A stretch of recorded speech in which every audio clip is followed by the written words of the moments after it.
নমস্কাৰ মিয়ামটো মোচাচিক আজি 500 বছৰ পিছতো জাপানৰ মহানতম সামুৰাই হিচাপে জনা যায় তেওঁ জীৱনৰ প্ৰথম যুদ্ধখন 13 বছৰ বয়সত যুঁজিছিল 8 বছৰ বয়সতে তৰোৱালবাজি শিকিবৰ বাবে গৃহ ত্যাগ কৰিছিল আৰু 15 বছৰ বয়সত অকলে দেশ ভ্ৰমণ কৰিছিল আৰু তাৰ পিছত 5 বছৰ অকলে পাহাৰৰ ওপৰত নিৰ্জন স্থানত অভ্যাস কৰিলে আৰু তাৰ পৰা উভতি আহি তেওঁ বহু যুদ্ধ জিকিলে তেওঁ গোটেই জীৱনত 61খন যুদ্ধত জিকিছিল কিন্তু এই ৰক্তপাত যুদ্ধ বিগ্ৰহবিলাকে তেওঁৰ মনত শান্তি নিদিয়া হ'ল আৰু জীৱনৰ শেষৰ 6টা মাহ তেওঁ পাহাৰৰ ওপৰত নিৰ্জন গুহাত থাকিবলৈ গুচি গ'ল আৰু মৃত্যুৰ এসপ্তাহ আগে তেওঁ নিজৰ প্ৰিয় শিষ্যসকলৰ বাবে 21টা নিয়ম তেওঁ লিখিলে আৰু যাকে কোৱা হয় ডুকুডো মোচাচি এজন যোদ্ধা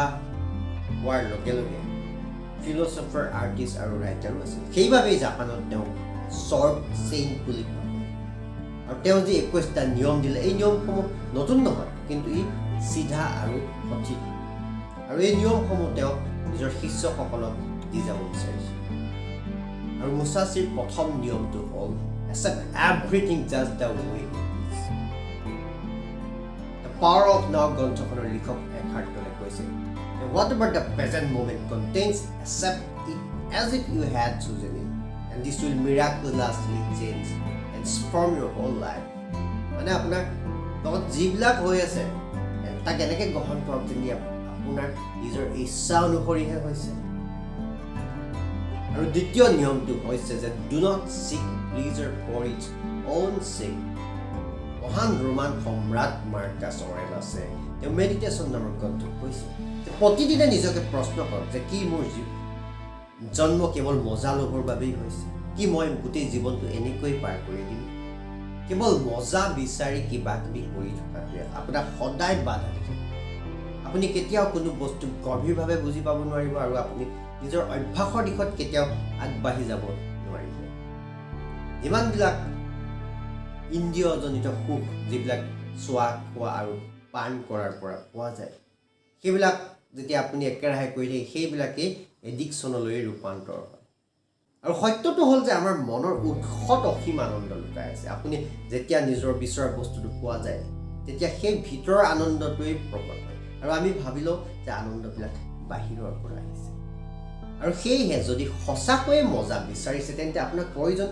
নিজৰ মনটোক শান্ত কৰাৰ ই লাগে যোগ অভ্যাসৰ পৰাই হওক আপোনাৰ আৰ্ট কৰাৰ পৰাই হওক কিতাপ পঢ়াৰ পৰাই হওক যিকোনো কৰ্মৰ জৰিয়তে আপুনি যেতিয়া মনটোক শান্ত কৰে তেতিয়াই আমাৰ ভিতৰত সোমাই থকা সেই অসীম আনন্দটোক গম পোৱা যায় 3 নম্বৰ নিয়মটো হ'ল যে do not under any circumstances never depends on a partial feeling কেতিয়াও কোনো আংশিক আবেগৰ দ্বাৰা পৰিচালিত নহ'ব আমাৰ মনৰ ভিতৰত আৰু বাহিৰত বহু ধৰণৰ শব্দ হৈ আছে আৰু এইবিলাক হৈ আছে আমাৰ মনটোক চঞ্চল কৰিব কাৰণে আৰু এই শব্দৰ হুলস্থুলৰ মাজতে আমি যি বুজি পাওঁ আমি তাকেই কৰোঁ আৰু সেইবাবেই আমি নিজৰ ওপৰত কেতিয়াও সম্পূৰ্ণৰূপে বিশ্বাস ৰাখিব নোৱাৰোঁ যে আপুনি এইটো বুজিব নোৱাৰে যে আপোনাৰ যিটো একশ্যন লৈছে তাৰ কাৰণটো খঙেই নে ইনস্পিৰেশ্যন দুইটাৰ মাজত পাৰ্থক্য আছে খঙৰ কাৰণে আপুনি কিবা এটা কাম হাতত ল'লে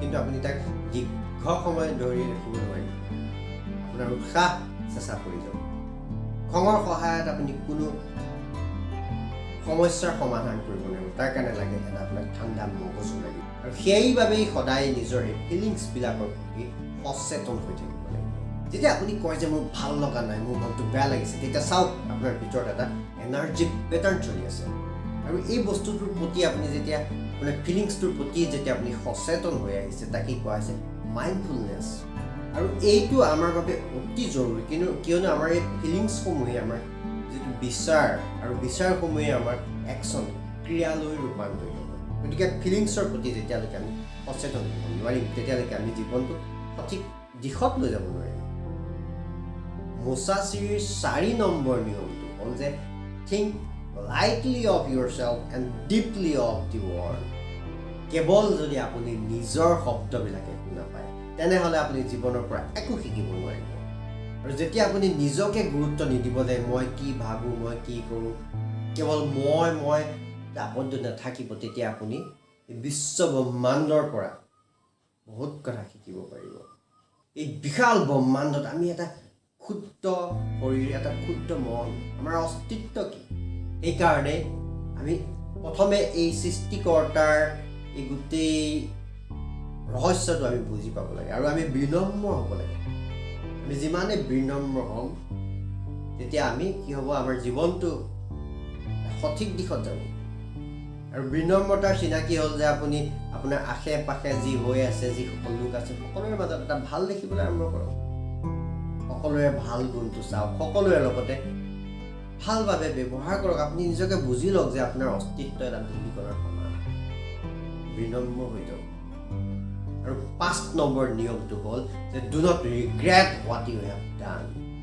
আমি অতীতত যি কৰিলোঁ তাৰ বাবে যদি আমি দুখ কৰি থাকোঁ, তেতিয়া আমি আগবাঢ়িব নোৱাৰিম। যি হ'ল হৈ গ'ল। মনত ৰাখিব এটা কথা, যে যিটো ভাগৱত গীতাই কৈছে, যি হ'ল ভালে হ'ল, যি হৈ আছে ভালে হৈ আছে, আৰু যি হ'ব ভালে হ'ব। গতিকে আমি অতীতৰ দুখবিলাকৰ কথা, ভুলবিলাকৰ কথা আমি কৈ থাকি লাভ নাই। আমি কি কৰিব লাগিব যে আমি বৰ্তমানৰ মুহূৰ্তটোত আমি জীয়াই থাকিবলৈ শিকিব লাগিব। আৰু ভৱিষ্যতৰ এটা যিটো পৰিকল্পনা, যিটো আমাৰ লক্ষ্য, সেই লক্ষ্যৰ দিশত আমি নিজকে ষ্টেপ বাই ষ্টেপ আমি আগবঢ়াই নি থাকিব লাগিব। গতিকে ধন্যবাদ বন্ধুসকল। এই 5টা নিয়মটো মুছাচিৰ 21টা নিয়মৰ 5টা নিয়ম ইয়াত মই নিৰ্বাচিত কৰি আপোনালোকৰ মাজলৈ লৈ আহিলোঁ। এই নিয়মকেইটা ব্যক্তিগতভাৱে মোৰ যথেষ্ট ভাল লাগিছিল, সেইকাৰণে এই 5টা নিয়ম মই আপোনালোকৰ মাজলৈ আনিলোঁ। এইসমূহ নতুন নহয়, কিন্তু আমি যদি সঁচাকৈয়ে আমি ইয়াক পালন কৰোঁ, এটা পৰিৱৰ্তন নিশ্চিতভাৱে আহিব। আৰু মই পুনৰ ইয়াত সাৰাংশ হিচাপে পুনৰ এবাৰ আকৌ কৈছোঁ যে প্ৰথম নিয়মটো যে accept everything just the way it is. প্ৰতিটো বস্তু কেনেকৈ গ্ৰহণ কৰক, যেন আপোনাৰ ইচ্ছা অনুসৰিহে কৰিছে। Do not seek pleasure for its own sake. কেৱল মজা বিচাৰি নাথাকিব। Do not under any circumstances never depends on a person feelings. আনকি আৱেগৰ দ্বাৰা পৰিচালিত হৈ থাকিবলৈ নাযাব। Think lightly on yourself and deeply on the universe. বিশ্বব্ৰহ্মাণ্ডৰ বিৰাট শক্তিটোৰ কথা ভাবক। আপুনি এটা ক্ষুদ্ৰ ধূলিকণা। আৰু do not regret what you have done. অতীতৰ কথাবিলাক ভাবি দুখ কৰি নাথাকিব। যি হ'ল হৈ গ'ল। ভালটো ভাবক, ভৱিষ্যতৰ কথা ভাবক, বৰ্তমানৰ কথা ভাবক। গতিকে ধন্যবাদ বন্ধুসকল। মই পৰশমণি বৰা, যোগ আৰু প্ৰাকৃতিক চিকিৎসক, স্মৃতি শক্তিৰ প্ৰশিক্ষক। আশা কৰিছোঁ আপোনালোকে কথাখিনি ভাল পাইছে। যদি ভাল পাইছে প্লিজ লাইক কৰিব। আপোনালোকে লাইক কৰিলে আমাৰ মনৰ উৎসাহ বৃদ্ধি হয়। আৰু যদি ভাবিছে এইবিলাক কথাবিলাক আপোনাৰ প্ৰিয়জনেও জনা উচিত, তেন্তে প্লিজ ভিডিঅ'টো শ্বেয়াৰ কৰি দিব। মই আগলৈও আপোনালোকৰ মাজলৈ এনেকৈ নতুন নতুন জ্ঞানৰ বতৰা লৈ আহিম। ধন্যবাদ।